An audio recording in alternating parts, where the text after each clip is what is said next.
Y queridos amigos cibernautas, el día de hoy le quiero dar la cordial bienvenida al doctor Jesús Sotomayor en este día jueves. Como siempre, un gusto tenerlo aquí el día de hoy, doctor. Y bueno, que nos va a platicar de un Buenas tema tardes. interesante, los movimientos estudiantiles con motivo pues del Día del Estudiante, que ya casi estamos a punto de celebrar ese día. Pero ¿cómo se encuentra el día de hoy primero que todo? Muy bien, afortunadamente. Y bueno, doctor, oiga, y bueno, estos movimientos estudiantiles de los cuales pues nos va el día de hoy a platicar en este interesante tema. Bueno, primero el por qué el Día del Estudiante fue un movimiento que se hizo en la UNAM, entonces todavía no era autónoma la universidad. Ajá. Fue en 1929, en el mes de mayo de 1929, los estudiantes de la Facultad de Derecho protestaron por los exámenes, los forma en que estaba organizada toda la cuestión académica y el tipo de horarios que tenían, en fin, una protesta legítima, sobre todo por los exámenes. El 5 de mayo protestaron, se fueron a otras facultades, escuelas de la universidad y estas secundaron el movimiento, de tal manera que el 23 de mayo de 1929 la policía, los soldados atacaron a los estudiantes, hubo detenidos, hubo heridos, lesionados, y ese día precisamente se dio la situación de que pues los estudiantes, al protestar, ¿verdad?, pidieron la intervención del señor presidente de la República. Este intervino de inmediato, se dio cuenta de que los estudiantes tenían toda la razón del mundo y a fines del mes de mayo los estudiantes ya no solamente pedían la regularización de sus exámenes, sino la autonomía de la universidad, cosa que concedió el presidente de la República. ¿Quién era en ese entonces? Creo que era Calles. Plutarco Elías Calles. Sí, Plutarco Elías, creo. Ahí traigo el dato de quién era. Pero precisamente con esta situación se dio que se le dio a los estudiantes la razón, ¿no? Se logró la autonomía de la universidad, ¿no? Porque pues tenían toda la razón del mundo en protestar. Y las escuelas profesionales y vocacionales de bachillerato, de secundaria de la UNAM, procedieron a apoyar a los estudiantes de la Facultad de Derecho. Entonces, tenemos que tener presente que el 23 de mayo se celebra el Día del Estudiante con motivo de la protesta que los estudiantes de la Facultad de Derecho de la entonces Universidad de México, Nacional de México, no autónoma, porque todavía no era autónoma, este movimiento dio pie a que se lograra la autonomía de la Universidad de México, y fue ya a partir de ese entonces Universidad Nacional Autónoma de México. Que es la UNAM. La UNAM, exactamente, sí. Precisamente en relación a eso, La Laguna, Torreón, no se queda atrás. Claro, esto que estoy hablando yo fue en 1929. Todavía en Torreón para esa fecha existía una sola escuela preparatoria, la Escuela Preparatoria de La Laguna, del licenciado del Bosque, don Homero del Bosque, papá de don Homero del Bosque, que fue nuestro presidente municipal y nuestro cronista de Torreón. Pero precisamente más adelante, para 1944, los transportistas de La Laguna, de Torreón concretamente, aumentaron el pasaje. Un aumento, creo que era de 15 centavos a 20. Sí, pero de aquel entonces los estudiantes protestaron, sobre todo los de la entonces Escuela Secundaria y Preparatoria Venustiano Carranza. Ya estamos hablando de la comarca lagunera. De la comarca lagunera. Protestaron los estudiantes, se dio una serie de enfrentamientos entre transportistas y estudiantes, que ya no solamente la Venustiano Carranza, sino empezó de Gómez la 18 de marzo a apoyar, aquí en Torreón la Pereira, el Cervantes, todas las escuelas que ya se encontraban empezaron a apoyar el movimiento, de tal forma que en 1944, antes de terminar el año, se dio la razón a los estudiantes y se mantuvo el precio del pasaje. Luego, por último, 1954, 10 años después, de nueva cuenta, los transportistas aumentaron el pasaje.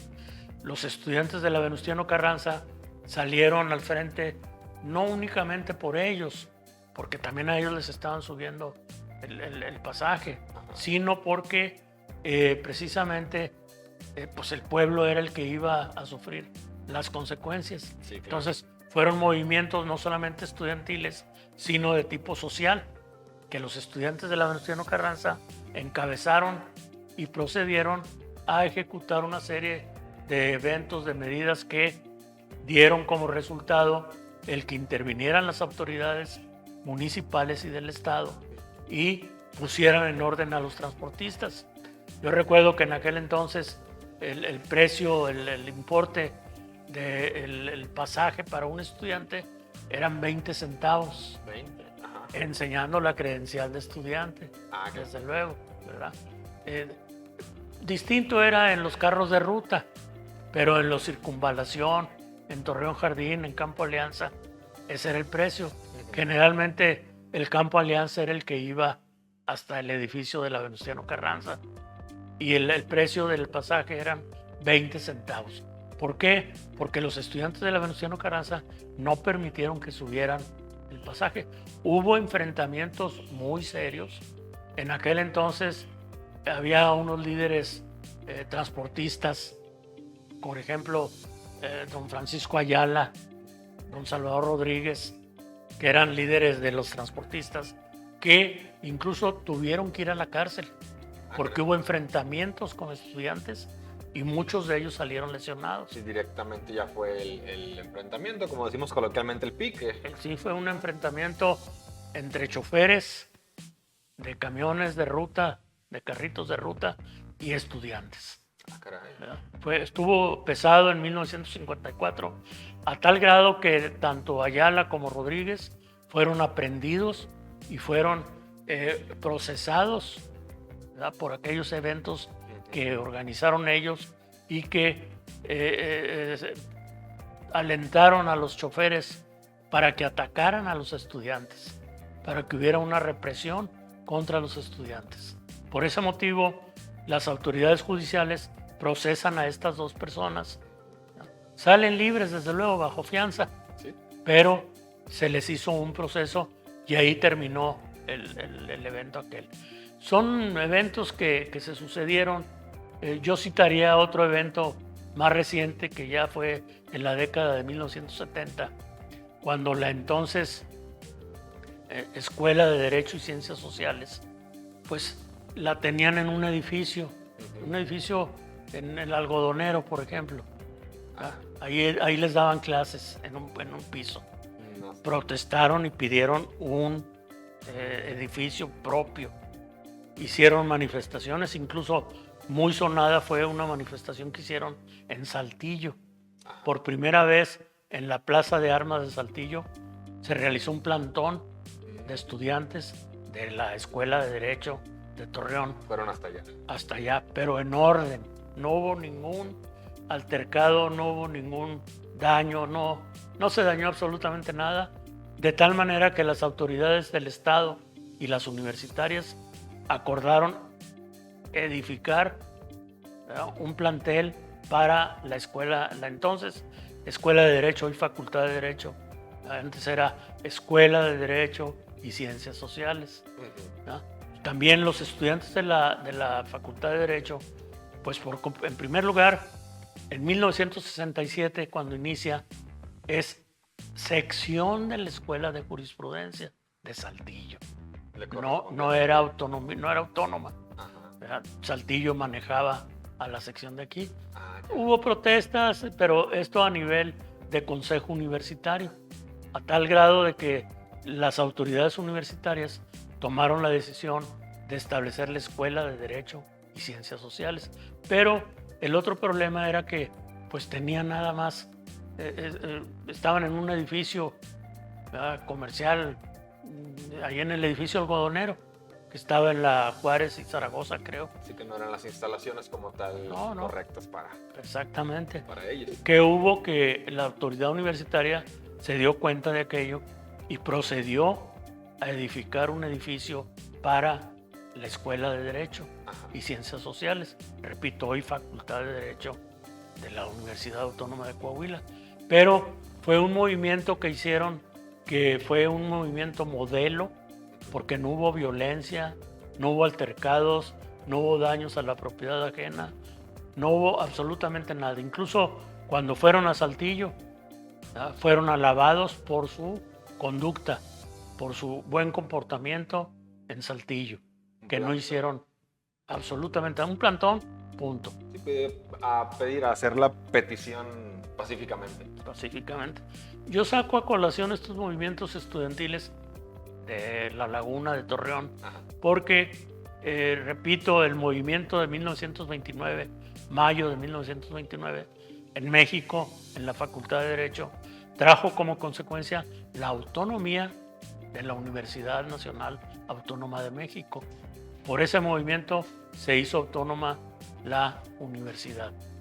Y acá, en Torreón, por ejemplo, en los movimientos de 1944, 1954, que a estos les tocó principalmente a los estudiantes de la secundaria y preparatoria Venustiano Carranza, ahí sí hubo muchos desmanes, hubo heridos, hubo daños materiales, etcétera, por la agresión de los choferes hacia los estudiantes.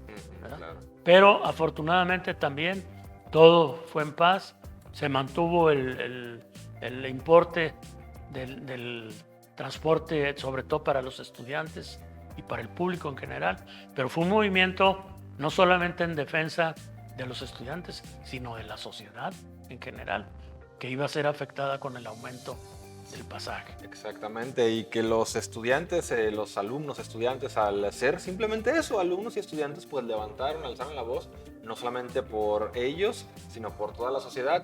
Y pues una última pregunta, doctor. Ahora es muy complicado ver este tipo de movimientos estudiantiles, pues como tal, ya no se ha dado, como por ejemplo el más reciente fue, me lo mencionaba, en los años 70, y ahorita ya es más complicado que se dé este tipo de movimientos, quizás porque cambiaron los tiempos, o puede ser por algo parecido. Cambiaron los tiempos y además hay atención de la universidad. El señor rector, por ejemplo, de la Universidad Autónoma de Coahuila, pues atiende a todas las escuelas de la universidad, sobre todo aquí a las de Torreón, les proporciona todos los medios necesarios para que impartan la educación para la que están destinadas las escuelas. Y por lo mismo, pues ha habido un aumento tremendo en la preparación de los alumnos de las universidades en general. En toda la laguna hay un aumento. Exactamente, y todo pues lo que sucede en la historia pues es para bien y para el crecimiento y el beneficio pues en este caso de los estudiantes, que pues bueno, ya los vemos como usted nos lo menciona, los preparan todavía más y precisamente pues los tienen pues bien atendidos, como tal decirlo, y eso es algo muy bueno pues para los jóvenes estudiantes de la comarca lagunera. Claro que sí. Le agradezco muchísimo al contrario su participación, siempre tan interesante los temas que bueno nos trata de historias de la comarca lagunera. Le agradezco muchísimo y lo al espero contrario, ándele, saludos.